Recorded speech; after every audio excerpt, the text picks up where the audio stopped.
Hey guys, welcome back to another Bedwars video, and in today's video I'm going to be doing something different than the usual. I'm going to be talking about something that I feel like needs to be addressed, especially in the Bedwars community. By the way, the clips in this video are not in real time, which means I am doing a voiceover. And I'm not making this a super serious commentary, but it is something that I feel like I have started to notice. And that thing is the ever-growing toxicity in Bedwars. If you haven't noticed, the Bedwars community is one of the largest and most competitive communities on Hypixel, if not also on Minecraft. And especially in solo Bedwars, people can take the game way too seriously. This feeling of competitiveness combined with the large size of the community inevitably leads to there being a lot of toxicity. Now, as someone who's played thousands of games of Bedwars, I think it's safe to say that Bedwars is the most toxic community on Hypixel. Everyone is constantly competing for fame, prestige, and just to be the best. I myself embrace this competitive attitude, but in a slightly different way than others.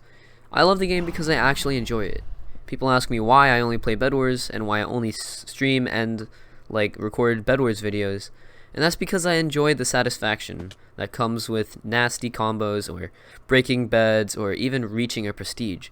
There's something to work for, and you can set goals, and you get rewarded for your performance with stats to brag about and prestige.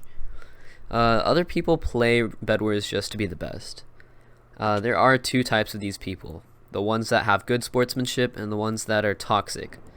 The good players are the ones who say good fight after each game, or good luck, have fun, and respect the opponent's skill. The toxic players, however, are constantly ridiculing and degrading the players who are less skilled than them. Recently, I've gotten significantly better at Bedwars, or just PvP as a whole. Prior to this, I was the typical non who would just get eliminated in the first minute of the game.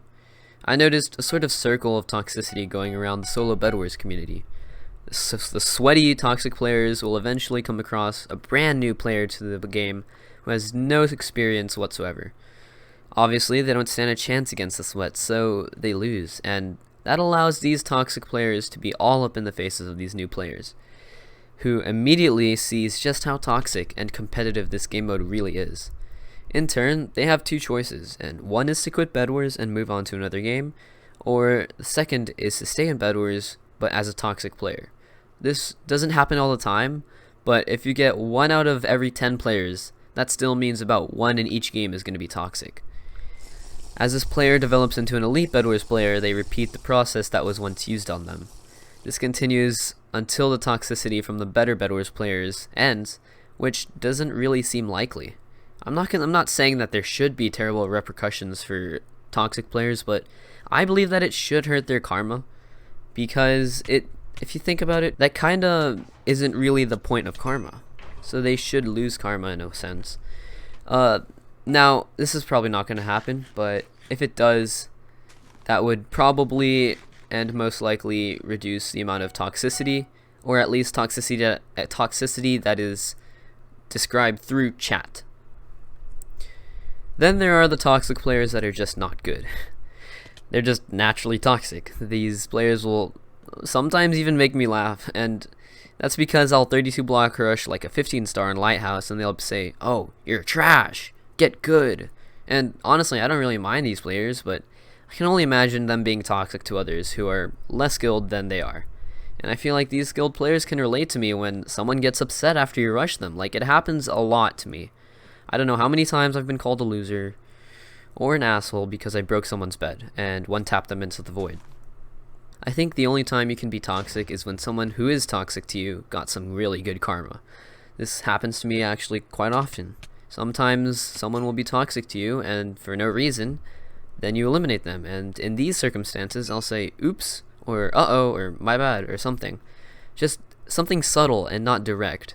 It kinda gets them to this somewhat infuriating mode that makes them want to duel you, or party you, or friend you, or message you mean things, but it's kinda funny. Anyway, a big reason why I haven't joined a new Bedwars guild is because of just how toxic some of these high-ranked guilds can be. I'd prefer to stay in a lower ranked guild that actually has fun versus a guild that's top 50 and is only in it for fame and glory.